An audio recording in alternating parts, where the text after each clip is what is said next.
Do you want me to start? From the beginning.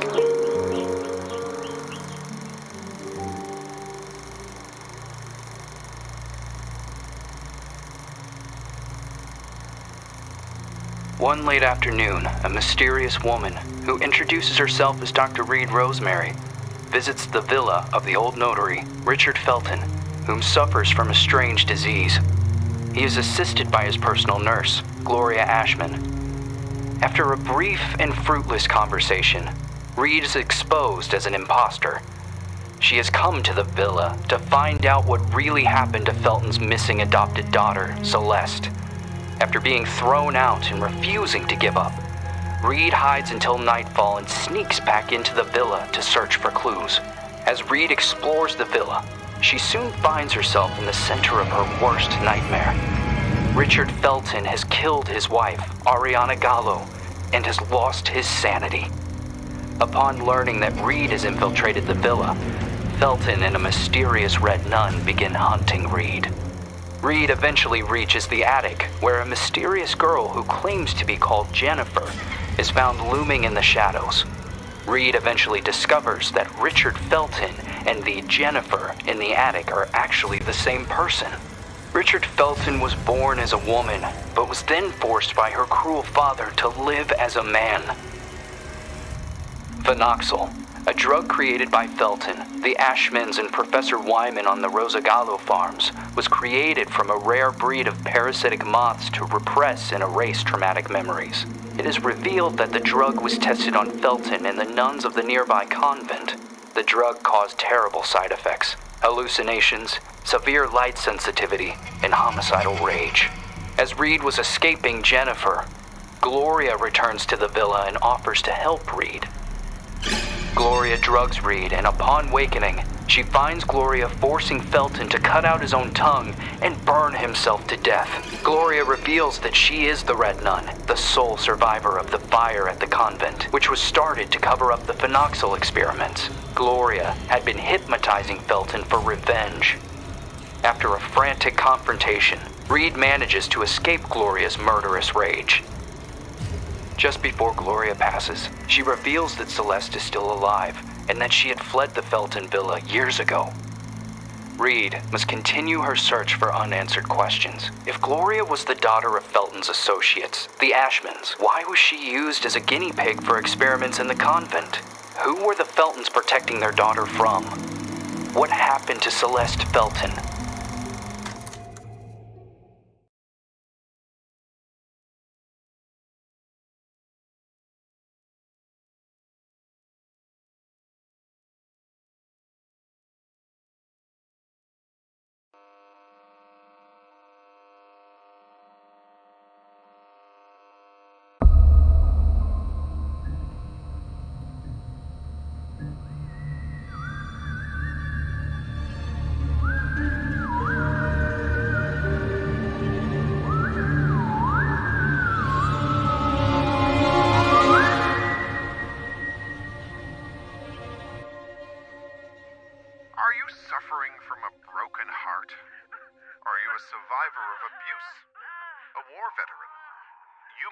Suffering from post-traumatic stress disorder.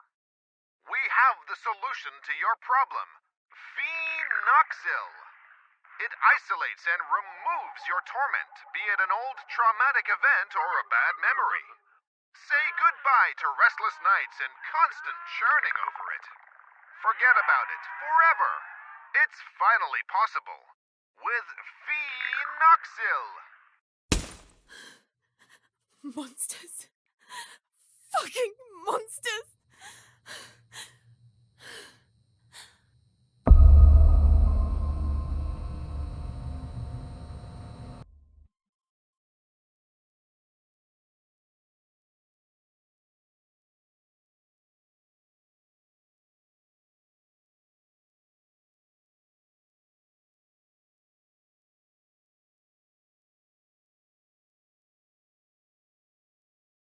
You can't erase memories forever.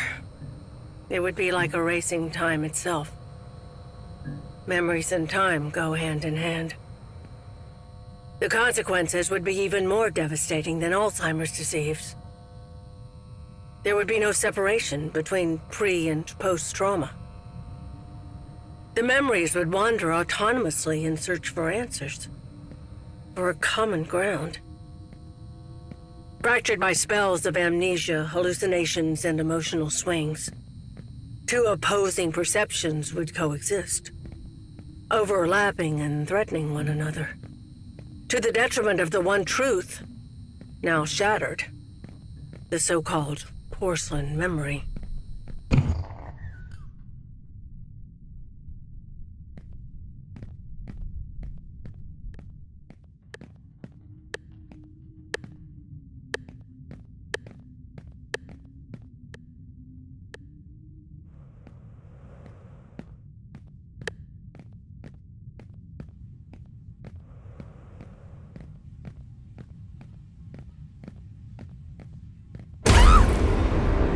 I have to make sure they don't find me.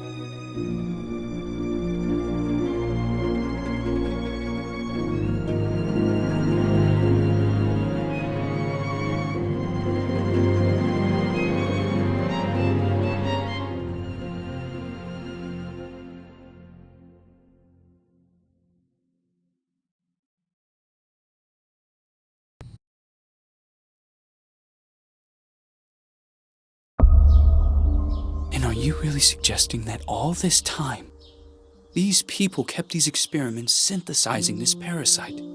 The moths that were carried out on the nuns at the plantation a secret, making them intentionally ill as if they were lab rats? Just for this drug? The phenoxyl, the farm, the moths, the hypnosis, and all those deep and dark family secrets. Family secrets are very dangerous, the most dangerous of any kind. The only way to survive was burying them so far down inside ourselves, and to move on. Richard Felton, Oriana Gallo, Professor Wyman, the Ashmann sons, Stefano and Gloria Ashmann, they all made a choice. And so did I. So you chose to forget. For 49 years, I left a part of me behind at that time. I did everything they asked of me. Forget. But one day, that missing puzzle piece resurfaced, like dirt stuck beneath your fingernails. It is there and always has been. Sometimes it is a song, a lullaby, or a certain item. But for me, that missing puzzle piece was a special person. A lonely one, just like me.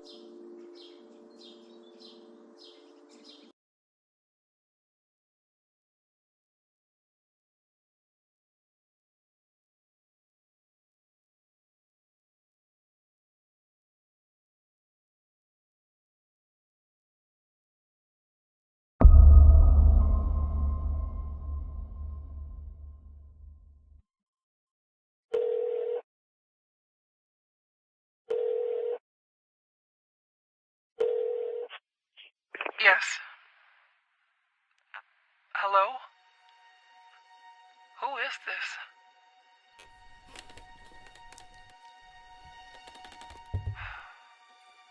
Ashmann? Mr. Ashmann. The girl is here. Shall I let her in?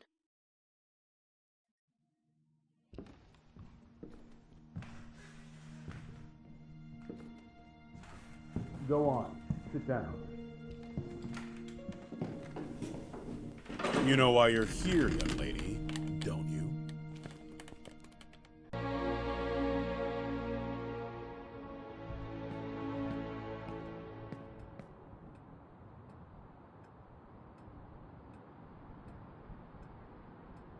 I am willing to turn a blind eye to the money and the cigarettes. Don't be fooled into thinking that I don't know about them.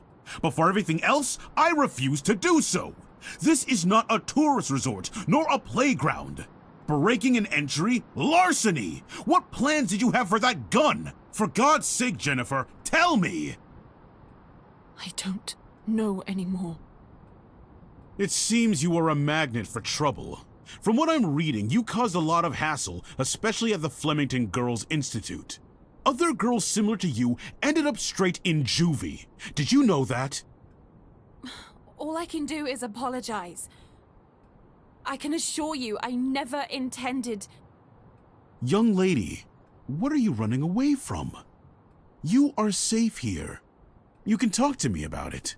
I'm serious! Very well. We will have to talk about this again. Considering what has happened, I have made arrangements to give you new chores. You will help Eliza in the kitchen. But sir! You will do your best. I've always done my best here! I seriously doubt that. When you become of age, you will do as you wish and as you see fit. But until then, you are under my care and you will do as I say. Run along now.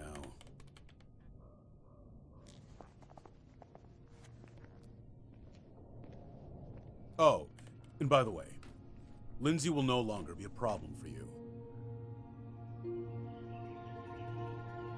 What do you mean? She insisted that I send you elsewhere.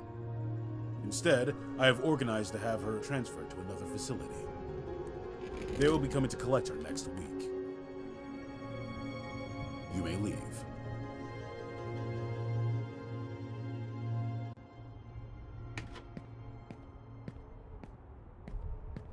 The bathroom in room number 212 has to be cleaned. Oh, and don't forget that you'll be helping Elisa in the kitchen after lunch. Okay. You've really done it this time. Make sure that the two of you don't get him agitated after his parents' death. Mr. Ashmann Jr. did everything by himself here.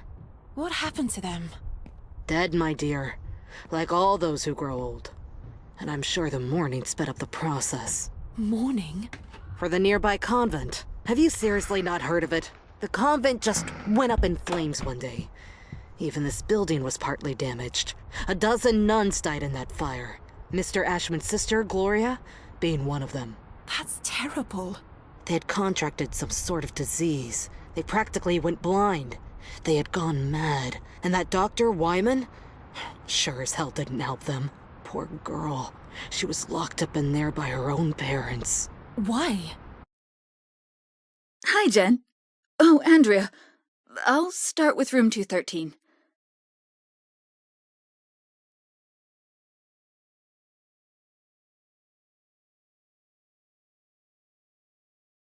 Did Mr. Ashmann have something to do with it? Shh!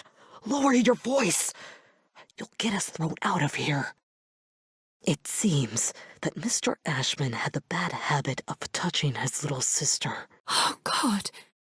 Obviously, the parents didn't like this at all. So they sent him to a family relative in the north and his sister Gloria to the convent. If it were me, I would have done the opposite.